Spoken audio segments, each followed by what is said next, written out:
we also have the risk for severe thunderstorms. This potential is for the late afternoon to the evening. And although the Storm Prediction Center here just has a general thunderstorm chance, it does look like there is a slight risk of severe weather trying to develop for areas south. So that's an area to monitor for late this afternoon into the evening as this storm pushes through our area. Right now, downpours are just barely making their way toward Rhode Island, moving toward the islands as well. But you can see a lot of rainfall spreading even farther inland and closer to home. Some signs of snowflakes mixing in for northern Worcester County, pushing out toward the Berkshires. That will continue to move northward through Vermont. For most of us, of course, it's this rain, which is starting to really fill in as we move through the next few hours. Here it is, 8 a.m. Showers looking likely for the entire area. But by late this morning, that's when we start to see that high intensity rainfall. Downpours likely, strong wind pushing in from the east. This is when we could see some coastal flooding issues in the early afternoon.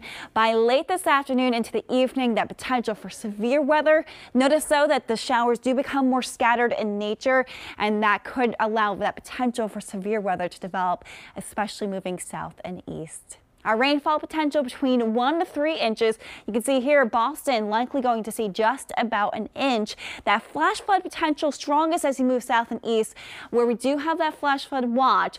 The problem is the potential for thunderstorms there will produce that chance for locally higher amounts. We have a wind advisory for inland locations along the coastline, a high wind warning with wind gusts near 60 miles per hour possible. Right now it is dry out there, but we're watching that potential for coastal flooding this afternoon with that high tide around 140, sitting at 48 degrees. But with that wind continuing to strengthen, temperatures will actually climb into the 50s along the coastline with a bit of that ocean influence from that temperature in the ocean. As you move inland, temperatures will sit in the 40s, so quite a bit of range from the northwest areas of our region moving down to the south and east. Here's your 7-day forecast. We do have the chance for a few showers lingering tomorrow morning, but we're drying out as we head into the afternoon. Next chance of rain on Monday, but it should dry out just in time for the trick-or-treaters as we move toward Halloween.